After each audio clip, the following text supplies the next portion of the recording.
எல்லாருக்கும் வணக்கம்மா. நேற்று ஒருத்தவங்க டைப்ரைட்டிங் லைன் ஸ்பேசிங் 1.5 டிக்கு அடித்தா எவ்வளோ மார்க் ரெடியூஸ் ஆகும்னு கேட்டிருந்தாங்க.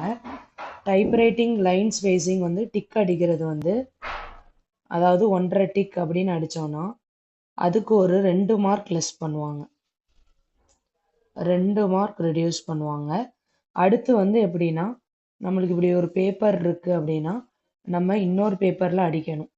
2 டிக்கு வச்சு அடிக்கும்போது மட்டும்தான் நம்மளுக்கு டைப் அந்த பேசேஜ் முடிக்க 2 பேப்பர் ஆகும். அதை நம்ம ஒரே பேப்பரில் இப்போ 1.5 டிக் வச்சு அடிக்கிறனால ஒரே பேப்பரில் நம்மளுக்கு என்னதாயிரும், ஃபினிஷ் ஆயிரும். அப்போது அந்த ஒரே பேப்பரில் முடிக்கிற காரணத்துக்கு ஒரு 2 மார்க் ரெடியூஸ் பண்ணுவாங்க.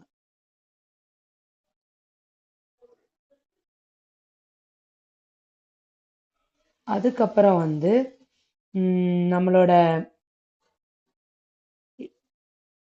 இதில் 10 இதில் நம்ம அடிப்போம்ல, இதில் உள்ள லைன் இதில் எக்ஸ்டென்ஷன் ஆகுதுக்கு நம்ம ஒரு பட்டன் அமைக்கி அடிப்போம்.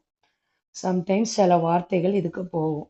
அவங்க இதுக்கு நினச்சா இதுக்குள்ள மார்க்குக்கு மட்டும் மார்க் ரெடியூஸ் பண்ணலாம். இதுக்கு ஒரு 2 மார்க் ரெடியூஸ் பண்ணுவாங்க. மொத்தம் 2 + 2 + 2 6 மார்க்ஸ் வேணால் ரெடியூஸ் பண்ணுவாங்க. ரொம்ப ரெடியூஸ் பண்ணாலுமே 8 மார்க்ஸ்க்குள்ளே வேணால் ரெடியூஸ் பண்ணுவாங்க.